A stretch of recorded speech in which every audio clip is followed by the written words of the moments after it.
Bakunzi ba Kivu Media TV tubahaye ikaze muri uyu mwanya w'amakuru tugiye kubagezaho avugwa hirya no hino uhereye mu burasirazuba bwa Kongo ukageza mu burasirazuba bwa Aziya cyangwa se bw'isi. Turi ku itariki 26 z'ukwezi kwa gatatu 2026. Kaze rero mu mwanya w'amakuru.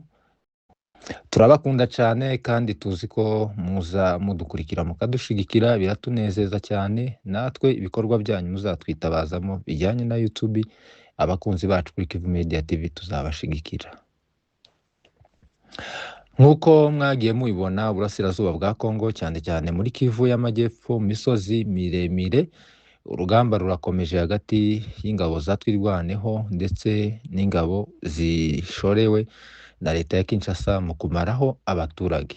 Muri ibi byumweru bishize mubonye ko ibitero by'amadrone byibasiye abaturage cyane ndetse bikibasira n'aho batuye cyangwa se amazu, amatungo, cyane cyane itungo ry'inka ndetse n'abashumba.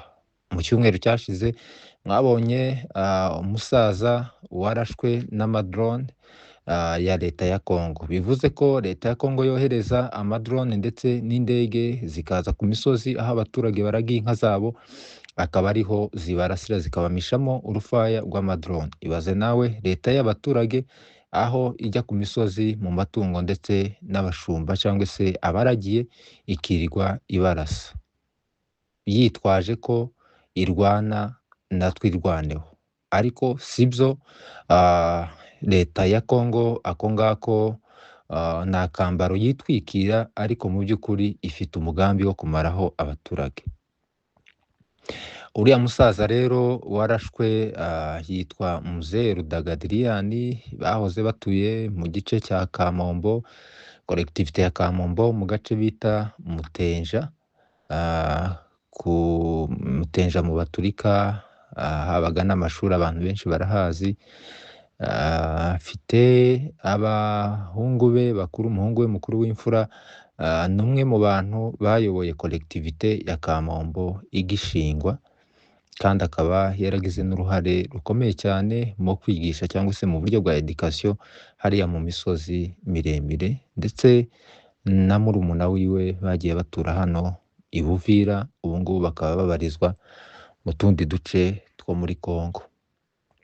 Rero muze tumuhaye iruhukiro ridashira, ni umusaza tuzi cyane w'amahoro, wikundiraga inka, ukunda kuganira cyane, ukunda gusetsa. Muze Rudaga rwose tuzagukumbura kandi tuzakwibukiraho byinshi. Rero tukaba tumusabiye iruhuko ridashira kandi ubwami bw'Imana bumwakire. Azize rero ubwo agashinyaguro kimwe n'abandi bantu bose bagiye bitaba Imana. Murabizi ko mu mezi abiri ashize hari umubyeyi drone abarundi basanze mu nzu bamurasa bo bamureba. Ni benshi bagiye bicwa n'ibitero by'amadrone, ntabwo twababara. Kuva kera imyaka igera muri 2 irimo gushira, ibitero by'amadrone biri hejuru y'abaturage. Tukaba twamagana rero leta y'u Burundi ndetse na leta ya Tanzania, Angola, leta ya Kongo, interahamwe ndetse n'abamayimayi bakomeje gushira mu bikorwa umugambi wo kumaraho abaturage bo mu bwoko bw'abanyamurenge ndetse n'abanyamasisi, muri rusange abaturage bavuga ururimi rw'Ikinyarwanda. Amakuru dufite rero nuko mu gace ka Rubero, ni muri teritwari ngiringo ya Masisi, bivugwa ko hagaragaye imirongo miremire cyane y'abasirikari benshi, bivugwa ko ari aba FCM23, bivugwa ko bikuye muri aka gace ka Rubero.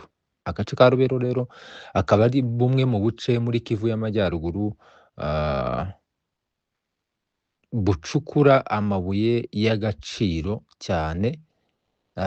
Tukaba tutazi impamvu rero aka gace ka Rubero FCM23 ishobora kukikuramo, niko amakuru agenda avugwa. Ariko nkuko andi makuru agenda bivuga byemeza, bivuga yuko izi ngabo za FCM23 zitavuye muri aka gace ka Rubero, ahubwo zagiye mu majyepfo yako, ngira ngo ni nko mu burengerazuba bwako.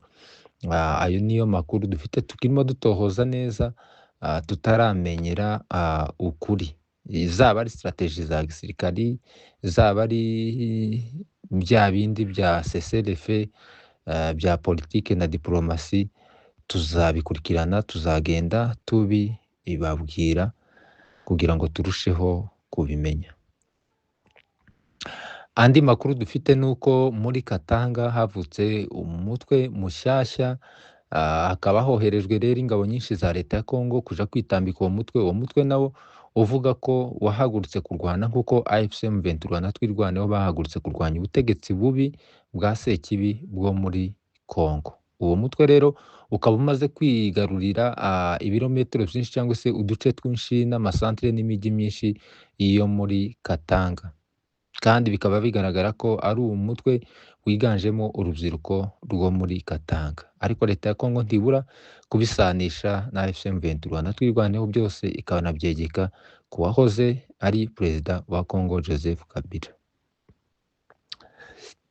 Tuvuye muri Kongo rero, tutarava muri Kongo, reka tuje i Kinshasa, aho mu minsi yashize mwumvise ko uwahoze ayoboye igipolisi cya Kongo, Bisengimana Charles, General Bisengimana Charles, yatawe muri yombi cyangwa se arimo kugerwaho amajanja na leta ya Kongo kugira ngo imufunge, ifite byinshi imushinja ariko byo kumuhohotera kubera ukwasa cyangwa se kubera ko akomoka mu bavuga ururimi rw'ikinyarwanda muri Kongo. Amakuru dufite rero meza cyane, mugende muhumurike, Bisengimana ntakibarizwa ku butaka bwa Kongo. Ubu ngubu amakuru dufite nuko Charles Bisengimana General abarizwa ku butaka bw'igihugu cy'Ububirigi. Yabaciye mu myanya y'intoki rero, dore ko yayoboye igipolisi cya Kongo imyaka myinshi cyane, bivuze kuri uriya mujyi wa Kinshasa Seketi ntabwo amurusha kuwumenya, kandi bigaragara ko yasobanukiwe neza 100% ica ubutegetsi bwa Seketi burimo guhiga ko buhiga umuntu wese uvuga ururimi rw'ikinyarwanda, abaca mu myanya y'intoki, Imana iramurokora. Akaba abarizwa rero ku mugabane w'Uburayi mu gihugu c'Ububirigi.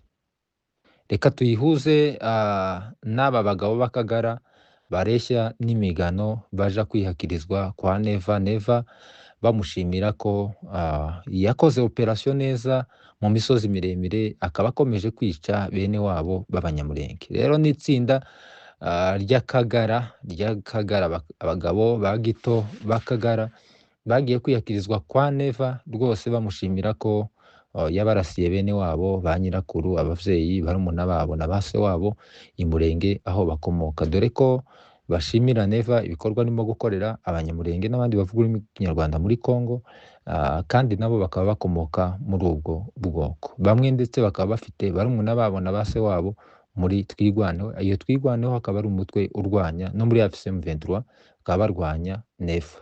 Ukambarira ukuntu rero waba uja gushimira umuntu wakumariye abavyeyi, amara n'iwanyu, ashaka gutsembaho ubwoko bwanyu ukomokamo, ndetse akaba ahanganye na murumuna wawe kuri tere ku rugamba.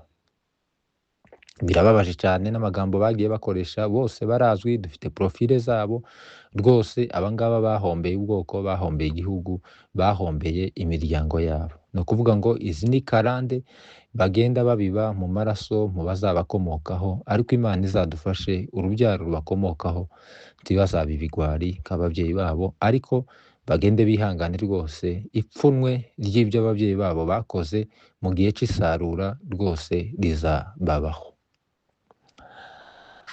Reka twambuke tuje ku mugabane wa Afurika. Mu minsi yashize tunyarukiye ku mugabane wa Afurika, mwagiye mwumva ko leta ya Kongo irimo gushinja igihugu ca Uganda, niho tugeze ko kirimo gufatanya n'umutwe wa Thomas Lubanga ubarizwa muri Zaituri, ariko Uganda ikaba ibitera utwatsi. Leta y'u Rwanda yagaragaje ko ihagaze ku ruhande rwa Isiraheli, yamagana ibitero vya Iran ikomeje kumisha ku gihugu ca Isiraheli ndetse n'ibindi bihugu bibanyi byo mu kigobe ca Gulf. Twambuke tuje mu burasirazuba bwo hagati mu ntambara irimo guhuza Iran ndetse n'igihugu ca Israel ndetse na Leta Zunze za Amerika. Leta Zunze Ubumwe za Amerika rero nk'uko perezida wabo yagiye abitangaza Donald Trump ko uru rugamba ngo barutsinze, ariko mu by'ukuri akaba yibagiza ko mbere aje gutera igihugu cya Iran yagiye atangaza mu by'ukuri ingingo z'ingenzi cyangwa se ibyo bifuza ko bigomba guhinduka. Bimwe muri byo ni ibi ngibi. Bifuzaga ko bagomba guhindura ubutegetsi bwa Iran, regime change. Ntibyagezweho nubwo bishe abayobozi, ariko ntibivuze ko ubutegetsi bwa Iran bwahindutse, kuko guhindura ubutegetsi bivuze gukuraho abariho ukishyiriraho abo ushaka. Donald Trump ikindi kandi yavuze ko bagomba gutera igihugu cya Iran kugira ngo bakibuze ubushobozi bwo gukora ibitwaro bya nucleaire ndetse na za misile. Ibyo ngibyo ntabyo bagezeho. Ikindi kandi Donald Trump batora umuyobozi ugomba gusimbura uwahoze ari umukuru w'ikirenga wa Iran Ayatollah Ali Khamenei, umuhungu we bita Mujtaba Khamenei Ayatollah, yavuze ko atamwemera kubera ko bamushizeho, Iran yamushizeho atabigizemo uruhare. Akavuga yuko rero ubwo butegetsi toujours atabwemera kubera ko bakuyeho Sekibi bashiraho umuhungu we, nk'uko yabivugaga ko bakuyeho Ayatollah Ali Khamenei bagashiraho umuhungu we Mujtaba, umuhungu wa kabiri wahoze ari umukuru w'ikirenga wa Iran. Rero Trump ntigute yabavuga ko iyi ntambara bayitsinze mu gihe ubutegetsi, anavuga ko ubutegetsi babuhinduye mu gihe ubutegetsi neza azi yuko umukuru w'ikirenga wa Iran wasimbuye uwahozeho bamutangaza yavuze ko batamumenyesheje, cyane ko nawe kuba agiyeho azamuhigira kure akamwica. Intambara rero aho igeze irasa n'imaze kugora cyane igihugu cya Amerika ndetse na Israel nk'uko babitekerezaga intambara bagomba kuyitsinda. Iran nayo rero Amerika imaze iminsi itangaza ko barimo kuganira na Iran. Iran yavuze ko itazongera kuganira na Amerika, kandi navuga ko ibyo perezida wa Leta Zunze Ubumwe za Amerika arimo gutangaza ko bari mu biganiro, nta biganiro barimo, arimo kwikirigita agaseka cyane ko batazongera kujya muri ibi biganiro, cyane ko mu minsi yashize Israel ndetse na Leta Zunze Ubumwe za Amerika zateye igihugu cya Iran bari mu biganiro. Icyo ni kimwe. Cya kabiri, mu gihe Donald Trump akomeje kuvuga ibi ngibi, akomeje kohereza ingabo zishaka ngo kuja kurwana ku butaka mu gihugu cya Iran mu buryo bwo gukuraho buriya butegetsi, aho bivuga ko mu mato aturuka muri Venezuela, mu ngabo zafashe uwahoze ari perezida wa Venezuela Nicolas Maduro, arizo zoherejwe hariya muri Iran, ingabo kabuhariwe zibarizwa mu mutwe wa Delta Force, arizo zigomba kuja guhindura ubutegetsi bwa Iran. Iran rero ikaba ikomeza gutangaza ko aya makuru iyafite neza ko barimo kuza,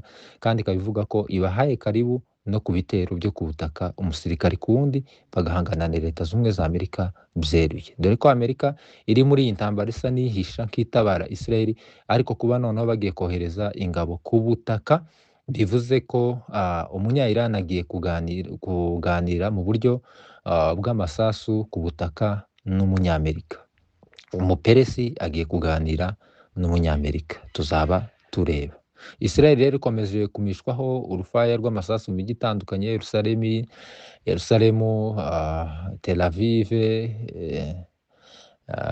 Beersheba n'indi mijyi itandukanye, aho abaturage rwose bakomeje kwinubira ubutegetsi bwa Benjamin Netanyahu, bavuga ko ari ubutegetsi bwabakururiye ikibi cy'intambara mo hariya, dore ko abaturage bose, abana batarimo kwiga, akazi ntikarimo gukorwa, abaturage bari mu myobo.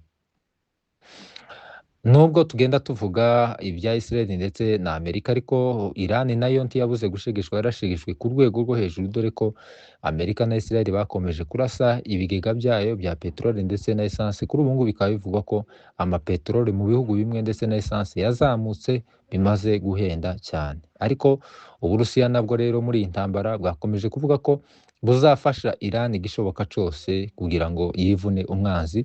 Korea y'Amajyaruguru rero nayo reka twambukeyo, nk'uko byaraye bigaragaye ku itariki 25 z'ukwa gatatu 2026, perezida wa Belarusi Lukashenko yasuye igihugu cya Korea y'Amajyaruguru kiyobowe na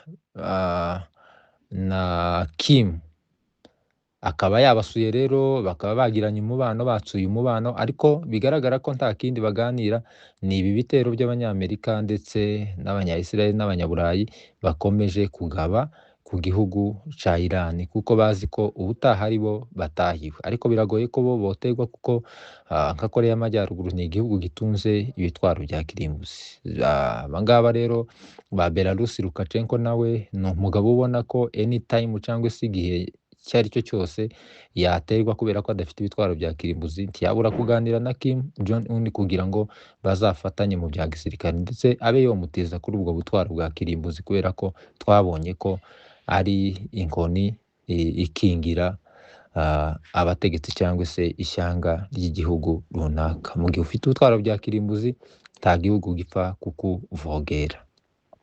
Reka tuje rero ku mugabane w'Uburayi muri NATO. NATO rero aho ihagaze, ibihugu byose bya NATO ntabwo bihagaze ku murongo umwe, biza bimera nk'agati gahagaze ku musozi ukwako, mu irango gahora gahuhwa n'umuyaga. Donald Trump akabatwaye Benjamin Netanyahu wa Israel, bugaca akabatuka, muri abanazi, muri iki ntimudutabara, ugasanga ntibafite aho bari, ntibafite aho batari. Uretse igihugu ca Espagne nico conyine ceruye kivuga ko kidashobora gufatanya na Leta Zunze za Amerika muri ibi bitero irimo kugaba ku Iran, ivuga ko Iran nta gihugu yigeze ishomboroza cyangwa se yendereza, bityo rero Amerika na Israel bakaba baranduranyije Iran, akaba avuga ko na rimwe bibaho Espagne itazigera ija kurwanya igihugu ca Iran. NATO rero ikaba nayo ibihugu byinshi byaragiye, uretse igihugu c'Ubwongereza cyagiye gitanga amabaze militaire hariya mu burasirazuba bwo hagati, ingabo za Amerika indege zabo zigahagurukiramo zija kugaba ibitero, ariko Iran iza kubiyama ibaha agasopo, ndetse n'Abadage bigeze gutanga ikirere cyabo Amerika iragikoresha ija kugaba ibitero muri Iran, Iran irabiyama. Bikaba bivugwa ko n'Ubwongereza bwagiye bwohereza ano mato manini bita sumare anyura munsi mu kuzimu kw'inyanja, Iran iza kubiyama. Ejo bundi Iran irasa muri base militaire y'Abanyamerika muri Mediterane, aho ibisasu byabo byagiye ibihumbi 4, bivuze ko Iran ifite ubushobozi bwo kurasa ku mugabane w'Uburayi. Ibihugu bisa n'ibikangaranye rero, ariko bikaba bivugwa ko NATO irimo kwisuganya yiga ukuntu yafasha Abanyamerika. NATO gufasha Abanyamerika egare Korea y'Amajyaruguru, Uburusiya ndetse na za Belarus n'Ubushinwa egare gufasha igihugu ca Iran, intambara ikarushaho kuba mbi cyane. NATO rero yakagombye kwicecekera, Amerika ikarwana urwo yiyemeje cyane ko n'ubundi Amerika yagiye ija kurwana muri Iran, isuzuguye cyane NATO, idashaka ko NATO ija muri iki kibazo kugira ngo bagisangire, kuko dore ko bakunda gusangira ahantu hari inyungu, kugira ngo bazigabagabane ibyo abandi bagezeho, kuko Iran imaze imyaka 40 n'ingahe yiyubaka, ibyo imaze kugeraho rero baba bashaka kubishwambaguza kugira ngo bagende babigabagabane, nk'uko bagabagabanye imitungo yose ya Libya yahoze iyobowe na Gaddafi. Gaddafi wari warafashe imyaka 40 nawe ateza igihugu imbere, aragenda agiha ubukungu, agiha iterambere rimwe riruta igihugu byinshi by'Uburayi, ariko bamuteraniraho baramusenya kugira ngo iriya peterole bayigire iyabo. Niko rero NATO na Amerika, Abanyaburayi babayeho, cyangwa se abantu bo mu burasirazuba bw'isi. Iran rero kuba yarabavumbuye, n'ibindi bihugu byose bya Afurika mwagombye kwigira ku Banyamerika, ntabwo ari inshuti kamara, ni inshuti igusekera, ariko bwaca ikakurya cyangwa se ikakwirenza kugira ngo isigarane akawe iyashimye cyangwa se yifuje. Tubasezeyeho rero, ikiganiro gikurikiraho muzakurikirana ikiganiro mu buryo bw'amashusho, kubera ko tumaze iminsi dusa naho duhuze cyane ku bw'akazi ko mu bundi buzima busanzwe, ariko turabakunda kandi turabazirikana, tugiye kuboneka kugira ngo tubagezeho amakuru nk'ibisanzwe, ndetse n'ibiganiro by'amateka mukunda muri benshi. Mwari kumwe na Saba Mayuru kuri Kivu Media TV. Asante.